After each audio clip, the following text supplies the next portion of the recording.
No início de 1900, cerca de 62% das reservas dos países eram em libra esterlina, fazendo da moeda britânica a moeda de reserva mundial. Na época, o Reino Unido era o centro financeiro do mundo, mas graças às duas grandes guerras que aconteceram no século XX, a Primeira e a Segunda Guerra Mundial, a economia do Reino Unido ficou abalada, e para reconstruir a nação, o Reino Unido precisou usar boa parte das suas reservas de ouro, e isso acabou diminuindo a sua riqueza e a sua influência no cenário global, o que abriu espaço para a ascensão de novas moedas de reserva mundial. E nesse contexto surgiu o dólar como a gente conhece hoje. Hoje em dia o dólar é a moeda de reserva mundial e representa cerca de 50% de todas as transações comerciais do mundo e cerca de 80% de todas as transações financeiras. Mas como que o dólar chegou nesse ponto? E por que o dólar é a moeda de reserva mundial? Para entender tudo isso, a gente precisa entender primeiro para que serve uma moeda de reserva. E a resposta, na verdade, é bem simples. Serve para facilitar a vida das pessoas. E uma moeda de reserva precisa ter algumas características específicas. A primeira é que ela tem que ser razoavelmente estável. Não dá para você ter uma moeda de reserva mundial, ou seja, o mundo vai usar essa moeda para fazer transações, sendo que a moeda está se desvalorizando o tempo inteiro. Então não dá. Tem que ser uma moeda razoavelmente estável. A segunda característica é que a moeda precisa ser difundida para outros países. Ou seja, você precisa de uma economia grande, uma economia que suporte produzir muitas dessas moedas e exportar essa moeda para o mundo. Por isso que alguns países, como por exemplo a Suíça, que tem uma moeda forte, né, o franco suíço é uma das moedas mais fortes do mundo, não tem a capacidade de transformar a moeda deles numa moeda de reserva mundial, porque não tem como eles encherem o mundo com francos suíços, já que a economia da Suíça é pequena. E a terceira característica é que ela precisa ser aceita pelos outros países. Não adianta você ter uma moeda estável numa economia grande, mas essa moeda não ser aceita por outros países. Aqui a gente pode falar, por exemplo, o caso da China. Hoje em dia, a China é uma economia muito grande e razoavelmente estável, já que a produção chinesa é muito grande. Mas a moeda chinesa ainda não é amplamente utilizada no mundo, até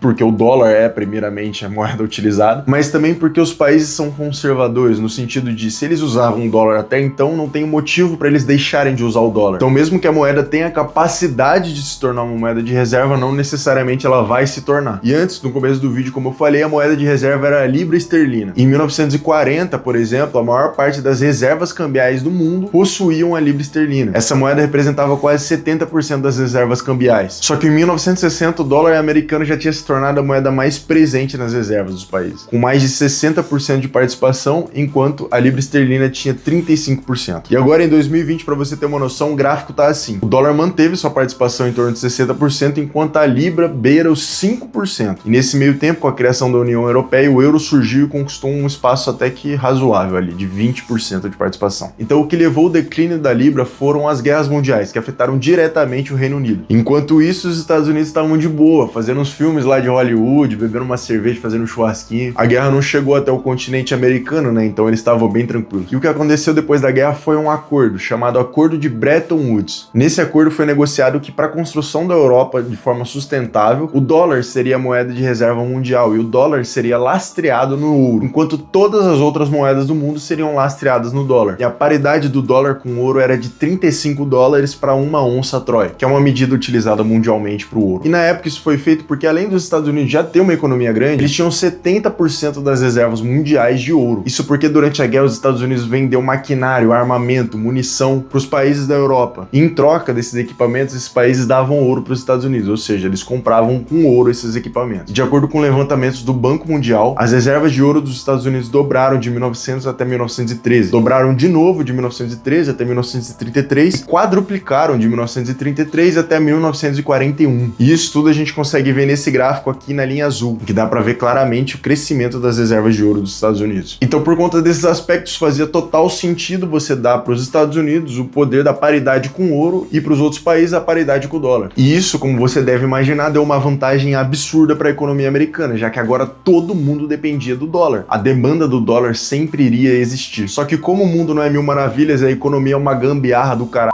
O acordo de Bretton Woods não durou muito tempo e ali depois de 27 anos o Nixon anunciou que iria acabar com a paridade do dólar com ouro. Accordingly, I have directed the Secretary of the Treasury to take the action necessary to defend the dollar against the speculators. Isso porque os Estados Unidos estavam imprimindo dólares demais e essa paridade estava meio que sendo desafiada. Alguns desequilíbrios na economia interna dos Estados Unidos e alguns acontecimentos como a Guerra do Vietnã influenciaram essa produção de dólares a mais. E os outros países começaram então a desconfiar do dólar e da paridade dele com o ouro. Então por conta disso, em 1971, Nixon acabou com tudo e as moedas passaram a flutuar. E o sistema monetário global passou a ser um sistema de moedas fiduciárias, onde não existe um lastro específico. Então você não tem uma quantidade de ouro específica para cada moeda que existe no mundo. O que você tem é a confiança global. Então a França, por exemplo, confia nos Estados Unidos, na economia americana, na produtividade americana, e por conta disso que ela vai comprar dólares. Então agora tudo depende da confiança e não mais de um lastro real. Então agora, depois de 1971, tiveram alguns acontecimentos sim que influenciaram no fortalecimento ou no enfraquecimento do dólar. Um desses acontecimentos que fortaleceu o dólar foi o petrodólar, por exemplo, que aconteceu em 1973, onde os Estados Unidos, em troca da proteção